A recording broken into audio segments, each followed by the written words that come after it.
When it comes to horse racing, you can never have too much information. With twinspires, you can place your bets with confidence, whether you use handicapping insights like our Brisnet speed ratings, prime power and past performances, the guidance of our experts' top picks, or just choose a name that catches your eye. Yes! No matter how you pick your horse, bet with twinspires. And now you can race to victory with twinspires tournaments. Welcome back to the Twinspires Racing Roundtable. I'm Ashley Anderson here with James, Scully, and Vance Hansen is out today, so it's a two-person roundtable, which means it should be faster, but we'll see what kind of debate we get into today. We'll be talking Memorial Day weekend, including the Grade 3 winning colors, which was a dominant win by Too Sharp in her 4-year-old debut.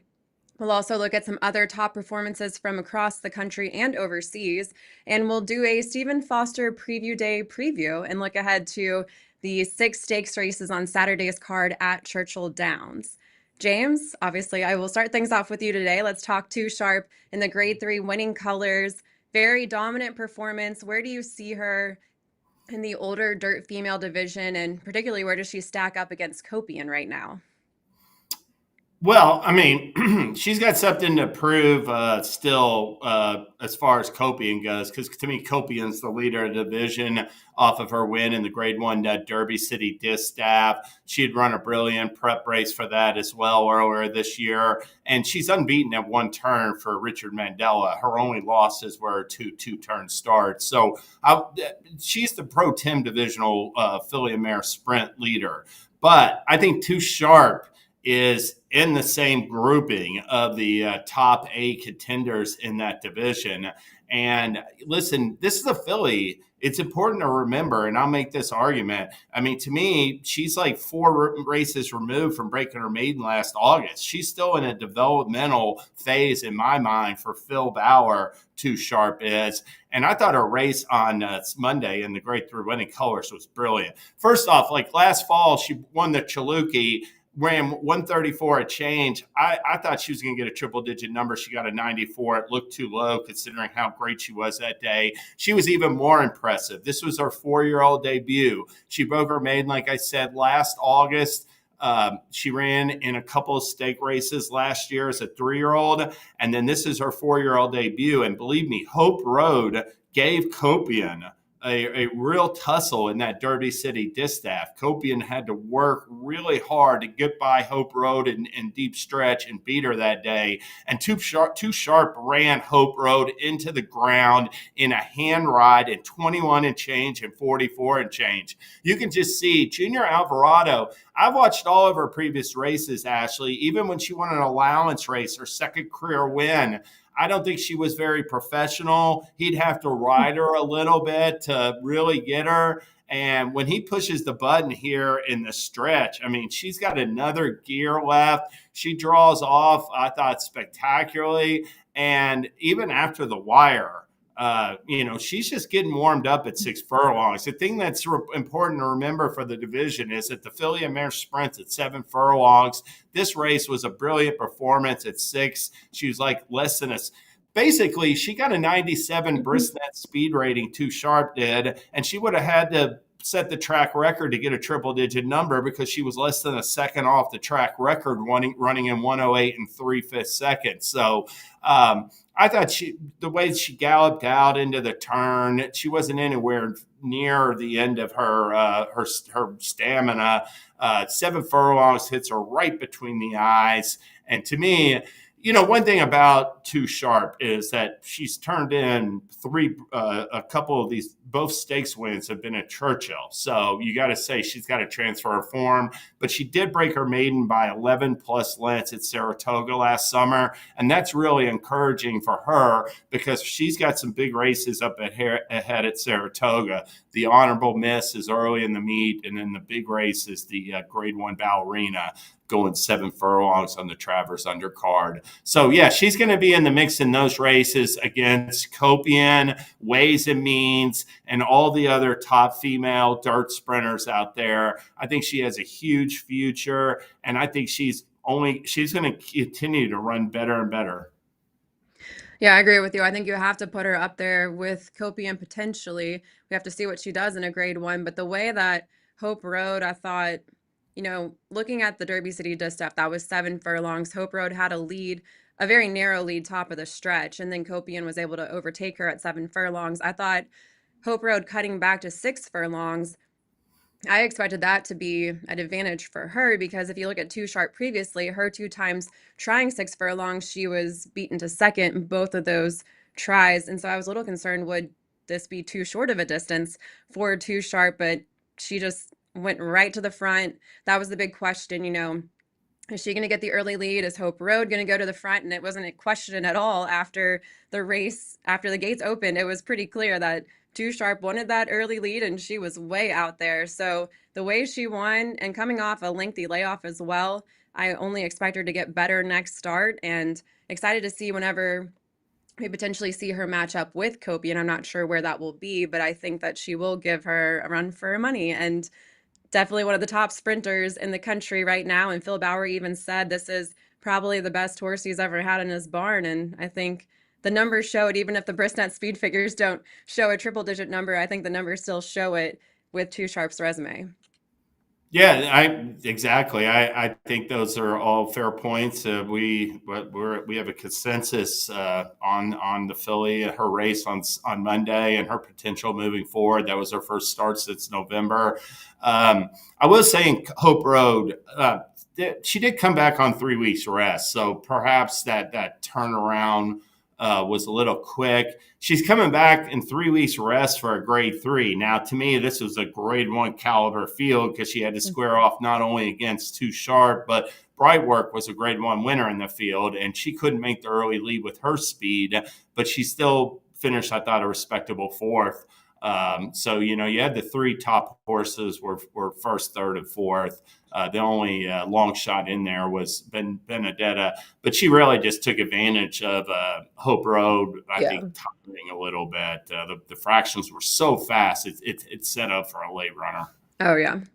For at least that a mile. was great price to get underneath if you were playing her underneath, I would say, because you had to get creative. It was going to be, I thought it was pretty obvious it was going to be Hope Road or Too Sharp that you had to key, but yeah, I was happy to see we got a long shot come through to get second.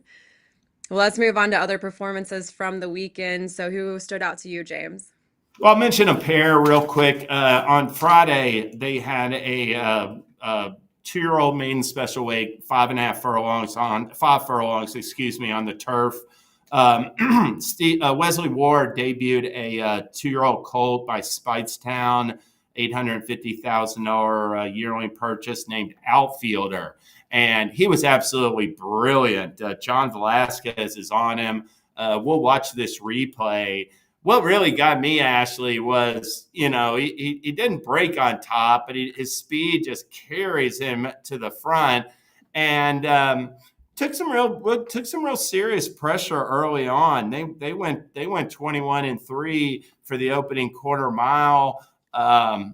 You would have thought at this chance some stuckers or late runners might have had a chance that even if they couldn't beat Outfielder, to be like a close second or third or make a little bit of an impact in the stretch. I mean, they're up there just whipping along, Outfielder was, and he's doing it real nice and easy. And when he gets to the top of the stretch here, John Velasquez is not moving a muscle on him. He's pulling away on his own. This is one of the fastest.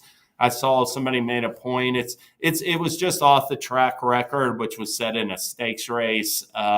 One of the fastest 2-year-old maiden turf sprint wins ever at Churchill. And the thing with Outfielder, he's by Speightstown, who's a really good sprinter. He did sire a Travers winner, but mostly sprinter miler types. But his female family, his dam, Nota Dore, was a turf route stakes winner. And she's a sister to Red Rifle, who was a multiple grade 2 winner up to like 1 3/8 miles. So there is some stamina in the female family. Outfielder, right now, brilliant sprint based on that debut, but he's going to get a chance to stretch out for Wesley Ward, you would think. The other race I'll mention, on Saturday, they had a maiden special weight. It was the finale, race 10. And fact, a 3-year-old gelding by Instagram. He debuted in April, on April 12th, and ran a really good second, 5 lengths clear of third to Big Truz. who is a 3-year-old with a future. He came right back and ran a real good second to Patch Adams on the Derby Day undercard. And this fact, boy, he really, I thought, looked the part, Ashley. Once again, it's not just the margin, the 2.5 length margin, but it was the way he did it. Looks like a stakes horse to me moving forward. He's a brother to a Grade 3 winning sprinter. And this is the female family of winning colors. I looked it up, the 1988 Kentucky Derby winner. So a very promising 3-year-old gelding for William Walden. William Walden, I'm a big fan of his. He's a really good horseman. And I thought I'd mention Fact, who looked good breaking his maiden on Saturday. Both got above or 90 or above in speed figures. So, that's definitely for a maiden special weight. I feel like if you got a 90% speed figure, definitely probably a sign to take notice. And I will say there's not many sure things in racing, but Wesley Ward with a 2-year-old on the turf winning a maiden special weight, that one's about as sure of a thing as you're going to find. Yeah, and that horse has a good pedigree. Like I said, he's had a stakes winning dam, and he's by Speightstown, that outfielder. This Fact was by Instagram, and Instagram, his babies have sold well at auction, and he's had some runners, but he's really looking for one to break through at the stakes ranks for him, and perhaps Fact, we'll see how he moves forward. But this is a really good maiden win, and from a colt that could have a future. Or gelding, sorry.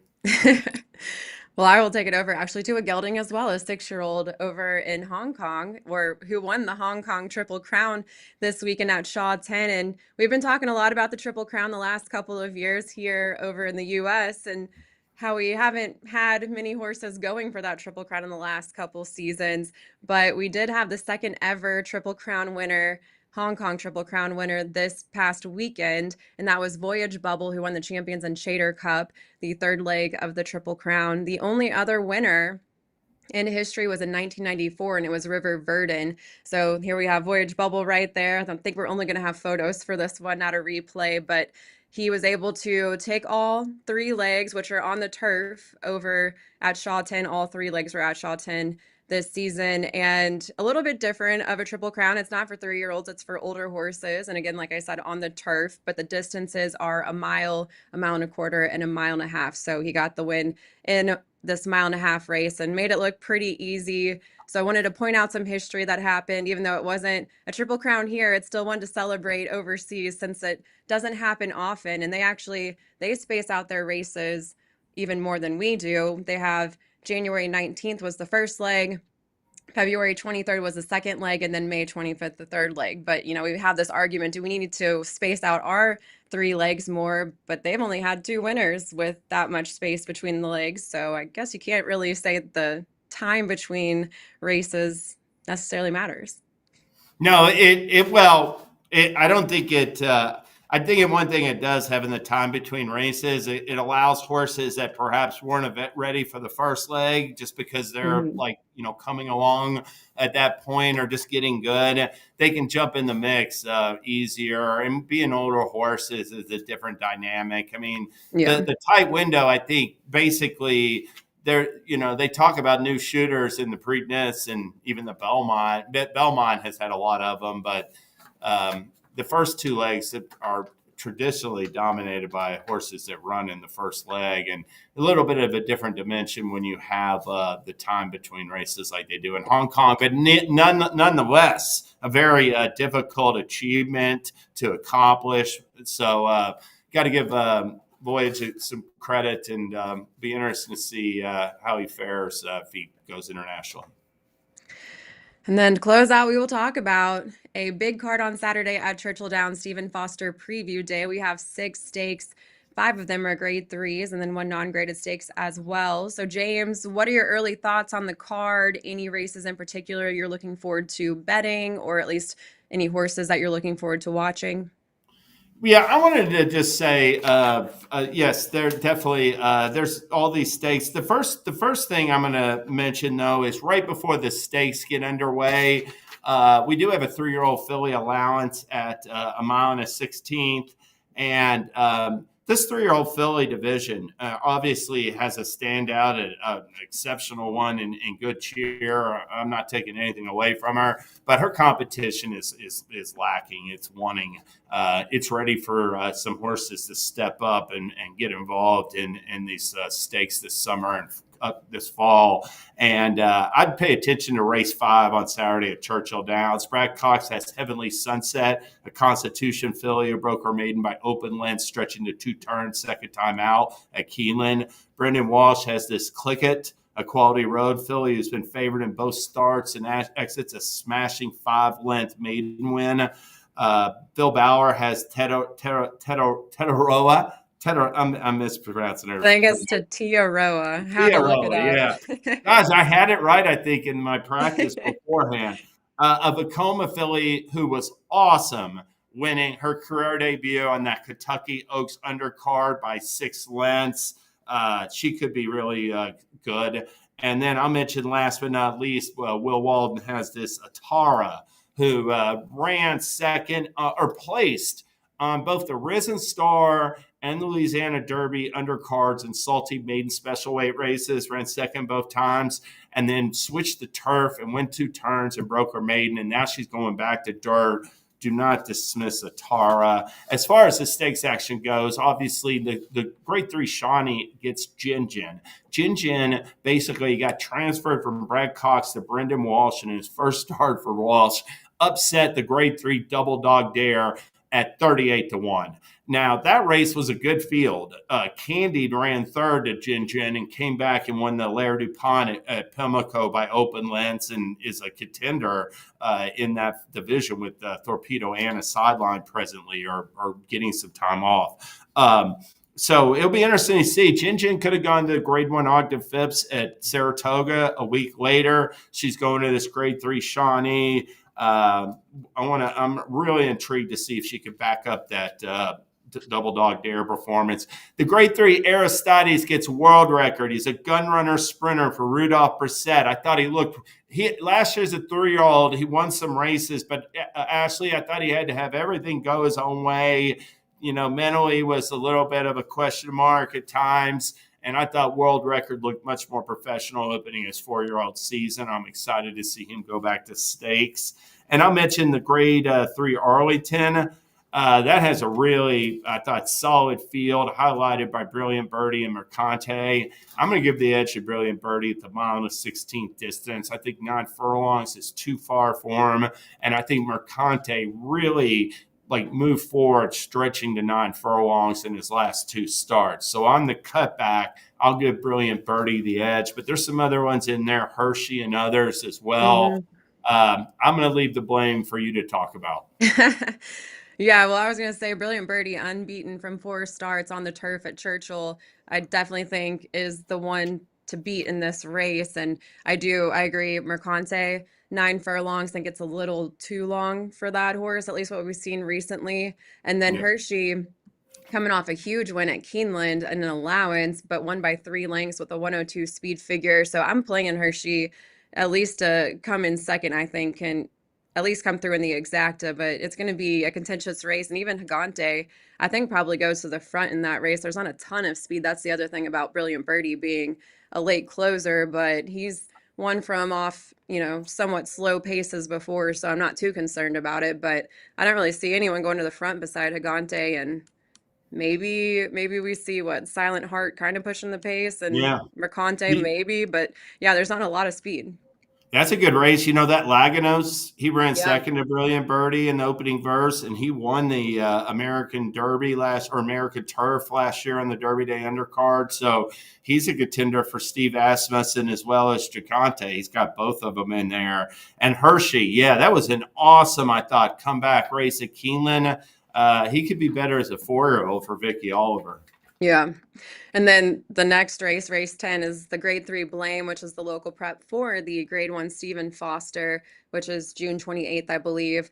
But we've got a really good field here as well. We've got Alexander Helios, who he's coming off, not his best outing in the Oaklawn Handicap, a Grade 2 for Saffie Joseph. But Saffie Joseph, Irad Ortiz Jr., they just paired up to win 2 graded stakes at Santa Anita yesterday for Memorial Day, paired up here in this race. we've got Mystic Dan, the Derby 150 winner, but I think he's up against it in this field, honestly. We also have Hall of Fame, who we watched get a win on the Risen Star undercard in the Mine Shaft this season. And then Banishing, who continues, I think, is always consistent, first or second in his last several starts.